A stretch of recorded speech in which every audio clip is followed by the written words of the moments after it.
Hello दोस्तों, कैसे हो आप सभी। दोस्तों, आप सभी लोग का बिहार दरोगा का प्रैक्टिस सेट डेली बेस पे प्रोवाइड किया जा रहा है।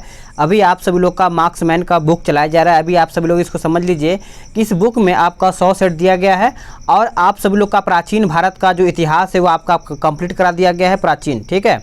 और आज आप सभी लोग का आज का वीडियो में मध्यकालीन चलेगा और मध्यकालीन जो आपका वीडियो है ख़त्म हो जाएगा, ठीक है। और कल से आप सभी लोग का आधुनिक स्टार्ट हो जाएगा। क्या हो जाएगा? आधुनिक। देखिए, सभी लोग का कमेंट आ रहा है, सर आप बुक कंप्लीट नहीं कराते हैं। देखिए, कंप्लीट नहीं करा रहे हैं तो कैसे आपका प्राचीन खत्म हो गया, मध्यकालीन खत्म हो गया और आपका आधुनिक भी स्टार्ट कर दूंगा। देखिए, धीरे धीरे कोई चीज़ खत्म होता है, थोड़ा सा टाइम दीजिए, क्योंकि 100 सेट है तो 100 सेट को कंप्लीट कराने में टाइम लगेगा। और बाकी बीपीएससी का भी सेट कराना है तो बीपीएससी वालों का भी कमेंट आता है कि सर बीपीएससी का, देखिए एक बीपीएससी का आपका प्लेटफार्म का बुक आया है, अभी मैंने उसको शुरू नहीं किया, उसको भी शुरू करना है। लेकिन आप सभी लोग को साथ में लेके चल रहा हूँ कि आपका भी यहाँ पे रिविजन अच्छा खासा हो जाएगा, ठीक है। आज आप सभी लोग का सेट नंबर 10 है। आज आप सभी लोग का मध्यकालीन आपका चैप्टर खत्म हो जाएगा। कल से आप सभी लोग का आधुनिक स्टार्ट हो जाएगा। इसमें आपको टोटल 100 क्वेश्चन है और कल का जो वीडियो आएगा उसमें आपका 200 क्वेश्चन होगा, यानी 2 सेट एक ही वीडियो में कंप्लीट कराऊंगा आधुनिक भारत। तो चलिए एक एक क्वेश्चन को देख लेते हैं। आज का पहला प्रश्न है क्वेश्चन नंबर 1। कहता है मुगल प्रशासनिक शब्दावली में माल प्रतिनिधित्व करता है किसका? तो ये करता है, ऑप्शन ए हो जाएगा भू राजस्व का। क्या हो जाएगा? भू राजस्व का। अगला प्रश्न है कि मुगल सम्राट जिसने तंबाकू के प्रयोग पर निषेध लगाया था वो कौन था? तो इसका आंसर आप कमेंट करके बताइए। क्या हो जाएगा? कमेंट करके बताइए क्वेश्चन नंबर 2 का आंसर क्या होगा। सिंपल क्वेश्चन है। अगला प्रश्न है क्वेश्चन नंबर 3। कहता है मुगल प्रशासन में मदद ए मास इंगित करता है। मदद ए मास इंगित करता है, तो आपका उत्तर हो जाएगा ऑप्शन बी, विद्वानों को दी जाने वाली राजस्व मुक्त अनुदत्त भूमि, यानी आपका यहाँ पे उत्तर बी सही आंसर हो जाएगा। अगला प्रश्न है क्वेश्चन नंबर 4। निम्नलिखित राजाओं में से किसने राम सीता की आकृतियों और रामसीय देवनागरी लेख से युक्त कुछ सिक्के चलाए हैं? तो इसका आंसर क्या होगा? आपका उत्तर डी हो जाएगा, अकबर। क्या हो जाएगा? अकबर आपका सही आंसर हो जाएगा। अगला प्रश्न है कि मुगल शासन में तांबे का सिक्का कहलाता था क्या? मुगल शासन में तांबे का सिक्का क्या कहलाता था? तो इसका उत्तर हो जाएगा ऑप्शन बी, दाम। क्या हो जाएगा? दाम। नेक्स्ट क्वेश्चन है कि मध्यकाल में बंटाई शब्द का अर्थ क्या था? बंटाई शब्द का अर्थ देखा जाए तो आपका ऑप्शन बी हो जाएगा, लगान निर्धारण का तरीका, यानी आपका उत्तर बी हो जाएगा। अब आगे देखते हैं अगला क्वेश्चन है क्वेश्चन नंबर 7। चित्रकला की मुगल शैली का प्रारंभ किया था किसने? चित्रकला की मुगल शैली का प्रारंभ किसने किया था? तो आपका हुमायूं हो जाएगा, ऑप्शन आपका बी हो जाएगा।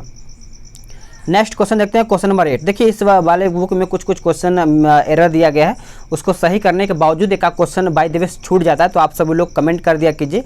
आपको मैं कमेंट में ही आंसर कर दूंगा और पिन कर दूंगा ताकि आपको चीज़ें क्लियर हो पाएँ, ठीक है। चलिए, चित्रकला की मुगल कलम भारतीय लघु चित्रकला की रीढ़ है। निम्नलिखित में से किस कलम पर मुगल चित्रकला का प्रभाव नहीं पड़ा? तो इसका आंसर आपका ऑप्शन डी हो जाएगा, कालीघाट। क्या हो जाएगा? कालीघाट। अगला प्रश्न है क्वेश्चन नंबर 9। कहता है कि दास्तान ए अमीर हजमा का चित्रांकन किसके द्वारा किया गया था? तो ये किया गया था अब्दुल सम्मत के द्वारा, यानी ऑप्शन आपका यहाँ पे ए हो जाएगा। अगला प्रश्न है क्वेश्चन नंबर 10। कहता है कि पहाड़ी school, Rajput school, Mughal school और कांगड़ा स्कूल निम्नलिखित में से किस कला के विभिन्न शैलियों को दर्शित करते हैं? तो इसका आंसर क्या होगा? ऑप्शन बी हो जाएगा, चित्रकला। क्या हो जाएगा? चित्रकला। अगला प्रश्न है क्वेश्चन नंबर 11। निम्नलिखित में से कौन सा एक संगीत वाद्य बजाने में औरंगजेब की दक्षता थी? तो इसका उत्तर हो जाएगा ऑप्शन सी, वीणा। क्या हो जाएगा? वीणा राइट आंसर हो जाएगा। प्रसिद्ध तानसेन का मकबरा कहाँ पर स्थित है? तो ये जो मकबरा है देखा जाए तो ग्वालियर में स्थित है, ऑप्शन आपका बी हो जाएगा। एक रानी लक्ष्मीबाई का भी ग्वालियर में ही स्थित है, आप उसको याद रखिएगा। अगला प्रश्न है कि क्या बोलते हैं, गुलबदन बेगम पुत्री थी। गुलबदन बेगम पुत्री थी किसकी? तो ये जो पुत्री थी बाबर की थी। चलिए आगे देखते हैं अगला प्रश्न क्या है। अगला प्रश्न है कि मुगल काल में, एक सेकेंड थोड़ा सा अच्छे से देखेंगे हम। मुगल काल में निम्नलिखित में से किस महिला ने ऐतिहासिक विवरण लिखे? तो इसका उत्तर हो जाएगा ऑप्शन ए, गुलबदन बेगम। क्या हो जाएगा? गुलबदन बेगम। अगला प्रश्न है कि हुमायूं नामा की रचना किसने की थी? हुमायूं नामा की रचना जो है ये गुलबदन बेगम के द्वारा किया गया था, ऑप्शन आपका सी हो जाएगा। अगला प्रश्न है कि दिल्ली का वह शिक्षा केंद्र जो मदरसा ए बेगम कहलाता था जिसके द्वारा स्थापित किया गया था? तो ये किया गया था आपका ऑप्शन बी हो जाएगा माहम अनगा, माहम अनगा। अगला प्रश्न है कि निम्न मुसलमान विद्वानों में से हिंदी साहित्य के लिए किसका सबसे महत्वपूर्ण योगदान है? तो योगदान पूछा गया है, तो इसका आंसर आपका ऑप्शन सी हो जाएगा, अब्दुल रहीम खान खाना हो जाएगा। आप सभी लोग याद रखेंगे, ऑप्शन आपका सी हो जाएगा। अनवार ए सुहाइली नामक ग्रंथ निम्नलिखित में से किसका अनुवाद है? किसका अनुवाद है? तो इसका उत्तर हो जाएगा ऑप्शन ए पंचतंत्र का। किसका? पंचतंत्र का। अगला प्रश्न है क्वेश्चन नंबर 19, मुगल काल में दरबारी भाषा थी। मुगल काल में दरबारी भाषा थी तो फारसी थी, ऑप्शन आपका सी हो जाएगा। अगला प्रश्न है क्वेश्चन नंबर 20, कहता है कि नस्तालिक है, नस्तालिक है। तो इस प्रकार से देखा जाए तो आपका नस्तालिक एक प्रकार की फारसी लिपि जो मध्यकालीन भारत में प्रयुक्त होती थी, यानी ऑप्शन आपका यहाँ पे ए हो जाएगा। अगला प्रश्न है कि निम्नलिखित में से किस एक ने महत्वपूर्ण कृतियाँ यानी रामचंद्रिका एवं रसिक प्रिया की रचना की थी? तो इसका उत्तर हो जाएगा ऑप्शन ए केशव हो जाएगा। क्या हो जाएगा? केशव। चलिए आगे देखते हैं अगला प्रश्न क्या है। अगला प्रश्न है कि मुगल काल में निम्नलिखित बंदरगाहों में से किसको बाबुल मक्का द्वारा यानी मक्का द्वार कहा जाता था? अभी देखिए कि आपका स्पीडी का भी जो नया करंट अफेयर जो होता है, जो आपका अक्टूबर मंथ का, वो भी अभी नया आ गया है, तो मैं सोच रहा हूँ उसको भी कंप्लीट कराऊँ। लेकिन अभी क्या है कि इस सीरीज को जल्दी कंप्लीट करूँगा। कुछ दिन में आपका रुटेरिया का भी नया करंट अफेयर लॉन्च होने वाला है, तो वो भी आपका जल्दी ही शुरू होगा। ठीक है, देखिए बुक जो मार्केट में आता है और आपके लिए बहुत ज़्यादा ज़रूरी है, वो तो ज़रूरी करवाना ही पड़ेगा, क्योंकि उससे आपका स्कोर बनेगा। ठीक है, अभी देखिए जो बीपीएससी का सेट अभी आ रहा है, अगर आप उससे लगाएंगे तो आपका भी स्कोर पक्का बढ़ेगा, क्योंकि वो प्रीवियस ईयर है। प्रीवियस ईयर बिहार दरोगा के लिए बहुत ज़्यादा ज़रूरी बन जाता है। तो आप सभी लोग लगाइए, जितना रिविजन करेंगे उतना ही आपको क्लियर होगा। तो इसका आंसर आपका 22 का देखा जाए तो आपका डी हो जाएगा। चलिए आगे देखते हैं। अगला प्रश्न है कि मुगलों ने नवरोज का त्यौहार लिया कहाँ से? तो ये लिया था आपका पारसियों से, ऑप्शन आपका ए हो जाएगा। अगला प्रश्न है कि पंजाब में अमृतसर नगर को स्थापित किया था किसने? तो ये किसने किया था बताइए? तो आपका ऑप्शन डी हो जाएगा गुरु रामदास। गुरु रामदास, इनको ज़मीन किसने दिया था, यह कमेंट करके बताइएगा। किस सिख गुरु को अकबर ने 500 बीघा ज़मीन दिया था? देखिए अभी आ गया ना, 25 का उत्तर क्या होगा आपका? रामदास हो जाएगा। 500 बीघा अकबर ने ज़मीन दिया था, तो आप इसको याद रखिएगा, अकबर। संत रामदास को किसके शासनकाल से संबोधित किया जाता है? अभी आप कमेंट करिएगा क्या, जितने भी सिख गुरु हैं 10 सिख गुरु शुरू से लेकर के उनका लास्ट तक नाम लिख करके बताइए। देखिए आपको याद है या फिर नहीं याद है। अगर याद है तो अच्छी बात है, अगर नहीं याद है तो आप सभी लोग याद कर लीजिएगा, क्योंकि क्रम वाइज सीक्वेंस भी पूछता है कभी कभी एग्जाम में। किस सिख गुरु ने विद्रोही राजकुमार खुसरो की सहायता धन एवं आशीर्वाद से की थी? तो इसका उत्तर हो जाएगा ऑप्शन सी गुरु अर्जुन देव। क्या हो जाएगा? गुरु अर्जुन देव। ठीक है, चलिए आगे देखते हैं। आप सब लोग जान लीजिए जो 10 गुरु सिख गुरु हुए थे उनका नाम याद कर लीजिए, क्योंकि बहुत ज़्यादा इंपॉर्टेंट। मैं एक बार आपको बता दे रहा हूँ, ऊपर देख लीजिए। पहले गुरु नानक देव, उसके बाद अंगद देव, उसके बाद आपका तीसरे गुरु अमरदास हो जाएंगे, चौथे गुरु आपका देखा जाए तो रामदास हो जाएंगे, 5वें गुरु अर्जुन देव, और बात करें छठे से गुरु तो आपका गुरु हरगोविंद, और 7वें गुरु देखा जाए तो आपका गुरु हर राय, और 8वें गुरु देखा जाए तो आपका हरकिशन जो चेचक से उनकी मृत्यु हो गई थी। और बात करें हम यहाँ पे गुरु तेग बहादुर, ये 9वें गुरु थे। और 10वें गुरु सभी को पता है गुरु गोविंद सिंह। तो आप सभी लोग को याद होगा तो अच्छी बात है, नहीं याद है तो आप इसको याद करिएगा। ठीक है, तो 28 का उत्तर आपका क्या हो जाएगा? इसका उत्तर हो जाएगा ऑप्शन डी गुरु अर्जुन देव। चलिए आगे देखते हैं। अगला प्रश्न है कि निम्न में से किस स्थान पर एक प्रसिद्ध सिख गुरु द्वारा अवस्थित है? तो इसका 29 का सही आंसर आपका ऑप्शन बी हो जाएगा हेमकुंड। किसकी समाधि के कारण नांदेड़ गुरुद्वारा सिखों द्वारा पवित्र माना जाता है? तो आपका उत्तर हो जाएगा ऑप्शन डी गुरु गोविंद सिंह। अगला प्रश्न है किस सिख गुरु की मृत्यु के लिए औरंगजेब जिम्मेदार है? अभी बताइए, इंपॉर्टेंट बहुत ज़्यादा है, क्योंकि औरंगजेब ने इनको मरवा दिया था। तो आपका उत्तर हो जाएगा ऑप्शन बी गुरु तेग बहादुर। अब बताइए कि तेग बहादुर कौन से गुरु थे? कमेंट मत कीजिएगा, बस आपके दिमाग में याद होना चाहिए कि कौन से गुरु थे। अगला प्रश्न है कि 21 जनवरी को जन्म दिवस मनाया जाता है किस गुरु का? तो इसका उत्तर हो जाएगा ऑप्शन ए गुरु गोविंद सिंह। क्या हो जाएगा? गुरु गोविंद सिंह। अगला प्रश्न है कि सिखों के अंतिम गुरु कौन थे? तो अभी आपको मैंने बताया कि सिखों के अंतिम गुरु देखा जाए तो आपका उत्तर हो जाएगा गुरु गोविंद सिंह। ऑप्शन आपका बी हो जाएगा। अगला प्रश्न है कि खालसा के संस्थापक गुरु कौन थे? खालसा पंथ के, तो इसका उत्तर हो जाएगा ऑप्शन डी गुरु गोविंद सिंह, जो 10वें गुरु थे। अगला प्रश्न देखते हैं कि खालसा पंथ कितने वर्ष पहले प्रारंभ हुआ था? तो देखा जाए तो इसका उत्तर हो जाएगा ऑप्शन बी 300। सिख साम्राज्य का अंतिम शासक कौन था?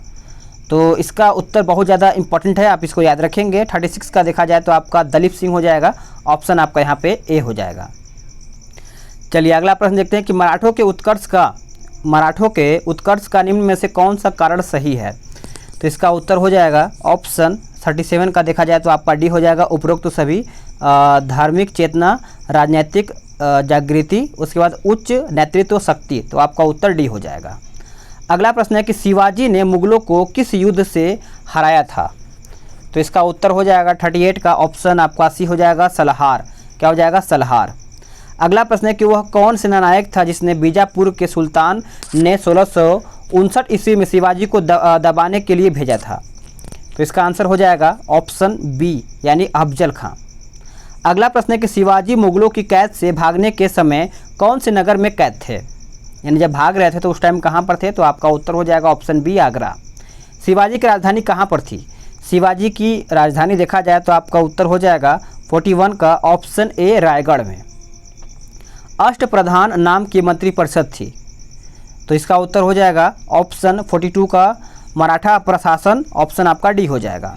शिवाजी के अष्टप्रधान का जो सदस्य विदेशी मामलों की देखरेख करता था वह था कौन?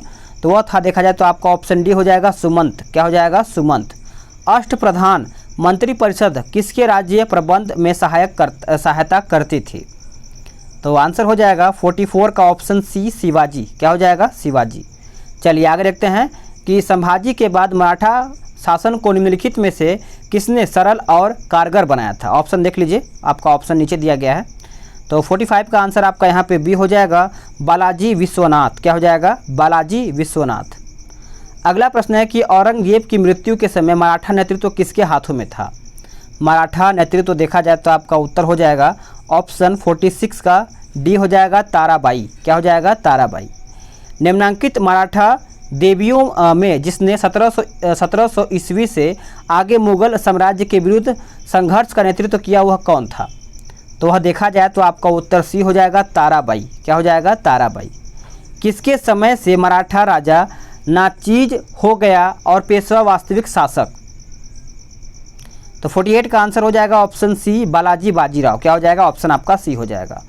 अगला प्रश्न है कि सरंजामी प्रथा किससे संबंधित थी? तो ये जो प्रथा थी आपका मराठा भू राजस्व प्रथा से था। ऑप्शन आपका ए हो जाएगा। आगे देखते हैं अगला प्रश्न क्या है कि एक इतिहासकार ने पानीपत की तीसरी लड़ाई को सोए देखा, वह कौन था? आप इसको याद रखिएगा। उत्तर आपका हो जाएगा 50 का ऑप्शन बी यानी काशीराज पंडित हो जाएगा। पानीपत के तीसरे युद्ध में निम्न में से किसने मराठों को हराया था? तो इसका उत्तर क्या हो जाएगा? बताइएगा। मराठों किसने हराया था? तो आपका उत्तर हो जाएगा ऑप्शन ए, अफगानों ने। अगला प्रश्न है कि पानीपत का तीसरा युद्ध लड़ा था किसके बीच में हुआ था? तो अभी मैंने आपको बताया 52 का सही आंसर हो जाएगा, मराठा तथा अहमद शाह अब्दाली के बीच में ये युद्ध हुआ था।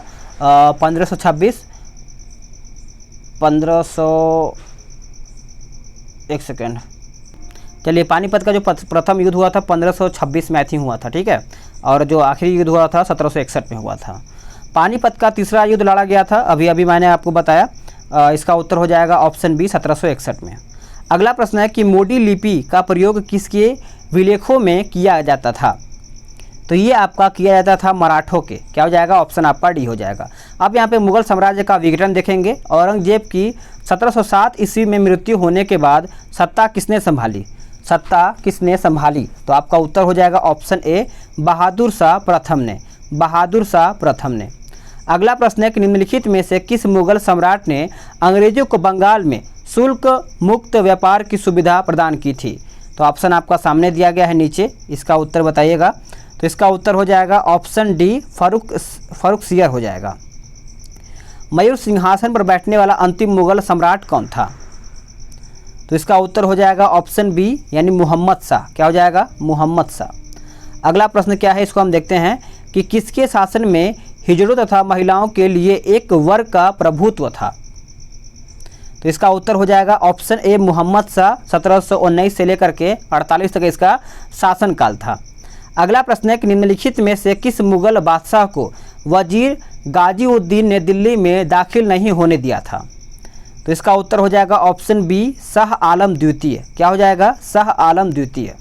अंतिम मुगल सम्राट बहादुर शाह था, उसके पिता का नाम क्या था? तो उसके पिता का नाम देखा जाए तो अकबर शाह द्वितीय हो जाएगा। ऑप्शन आपका यहाँ पे बी हो जाएगा। भारत का आखिरी मुगल सम्राट कौन था? भारत का आखिरी मुगल सम्राट कौन था? तो इसका उत्तर हो जाएगा बहादुर शाह जफर। क्या हो जाएगा? बहादुर शाह जफर।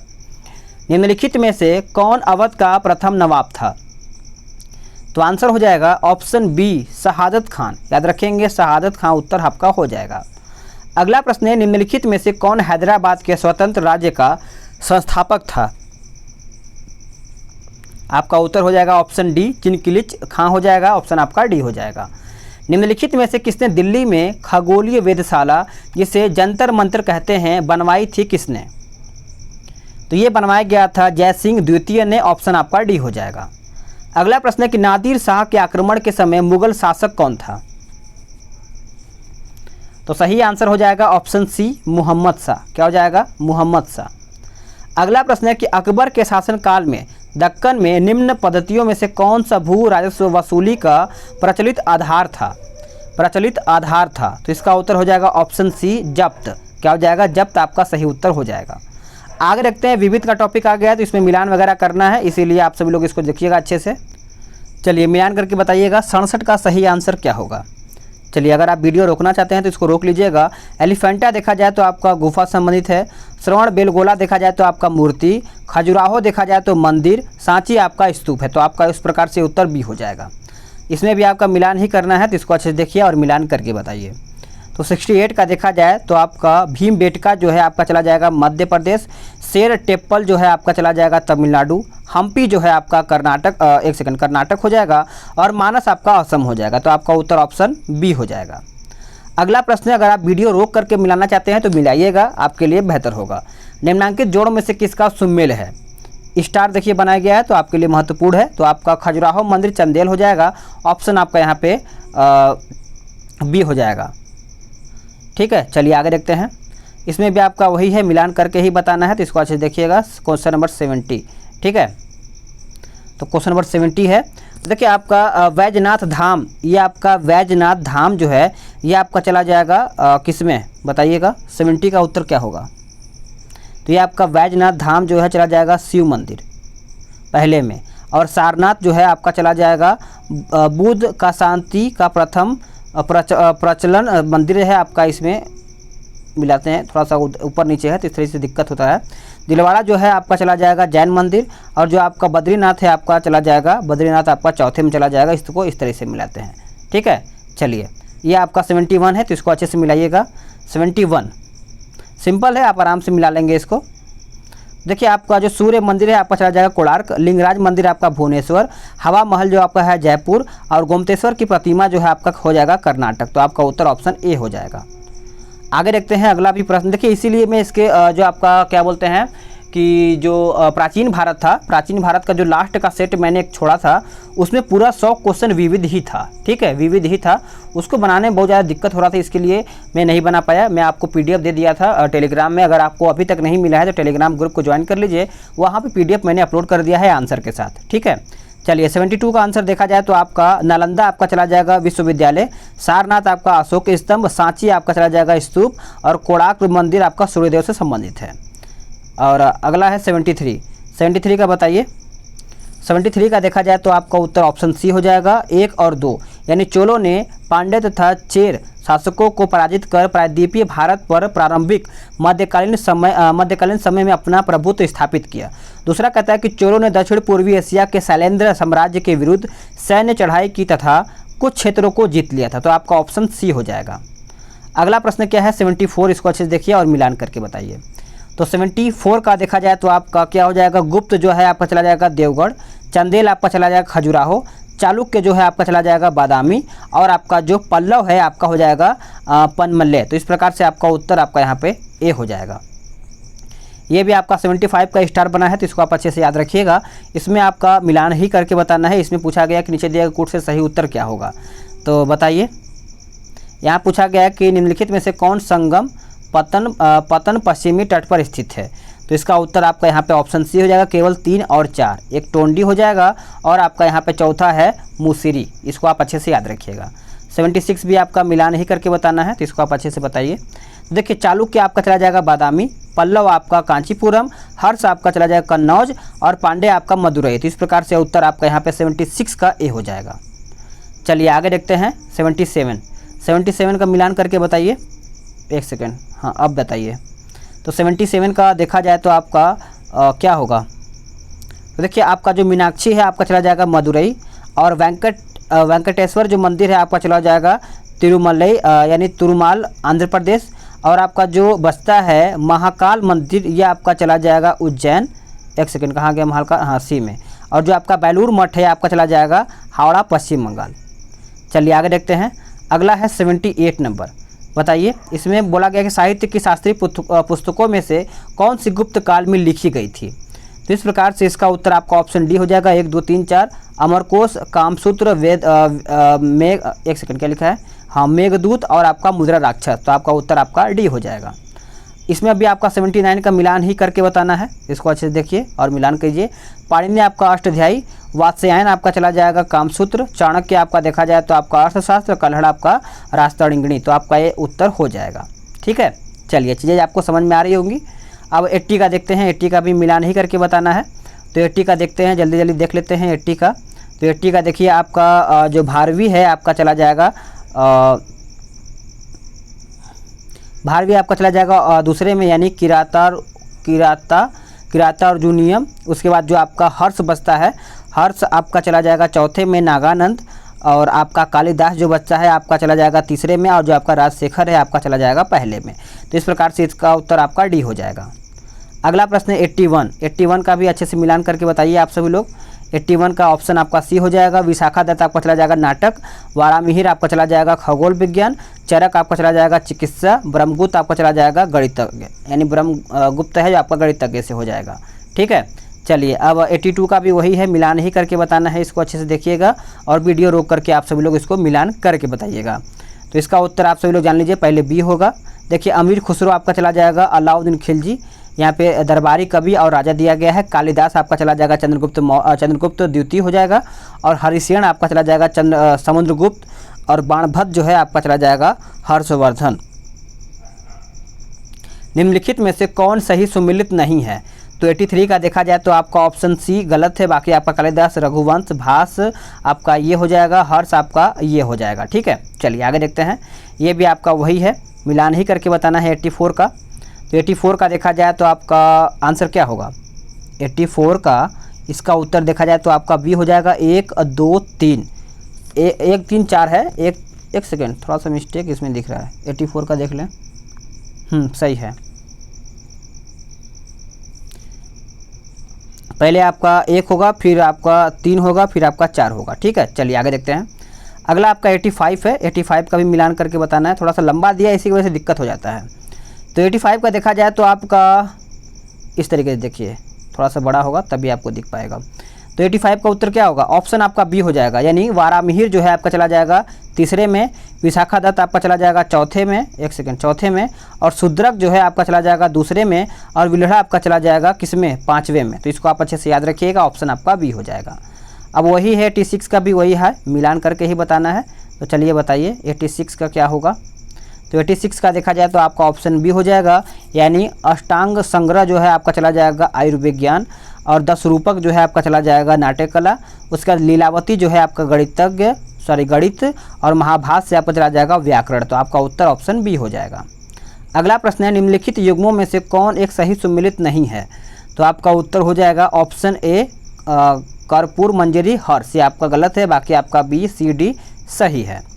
चलिए 88 का भी मिलान करके ही बताना है। तो इसका उत्तर आप जान लीजिए, पहले बी हो जाएगा। स्वर्ण वर्मा आपका चला जाएगा कान और आपका शूद्रक जो दिया गया है आपका चला जाएगा मृगकटिकम, और आपका विज्ञानेश्वर जो है आपका चला जाएगा मित्राक्षरा, और आपका कलहड़ जो है राजतरंगिणी चला जाएगा।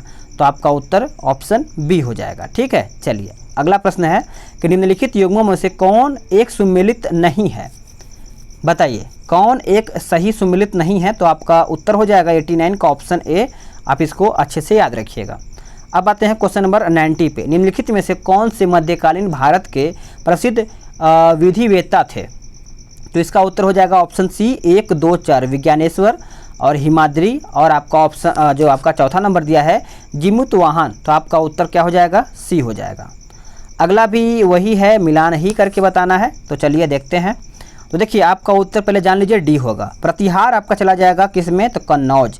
चोल आपका चला जाएगा तंजौर। परमार आपका चला जाएगा धार, और सोलंकी जो है आपका चला जाएगा यानी अनहिलवाड़। तो इस प्रकार से आपका उत्तर डी हो जाएगा। चलिए आगे देखते हैं अगला प्रश्न क्या है। ये आपका 92 है, इसको अच्छे से देखेंगे। 92 का पहले सबसे पहले जान लीजिए, इसका आंसर आपका सी हो जाएगा ए। पहले देखते हैं। कथन ए कहता है कि महमूद गजनी ने भारत पर 17 बार आक्रमण किया, और करण आर कहता है कि वह भारत में स्थायी मुस्लिम शासन की स्थापना करना चाहता था। तो इस प्रकार से सी जो आपका ए सही है परंतु आर गलत है। तो आपका उत्तर सी हो जाएगा। चलिए निम्नलिखित नामों को कालानुक्रम में व्यवस्थित करें व नीचे दिए गए कूट से सही उत्तर प्राप्त करें।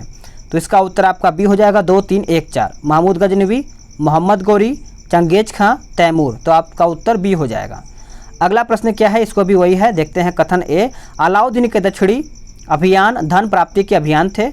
कारण आर कहता है कि दक्षिणी राज्यों को कब्जे में करना चाहता था। तो इस प्रकार से इसका उत्तर आपका ऑप्शन 94 का क्या होगा, क्या होगा, सी हो जाएगा।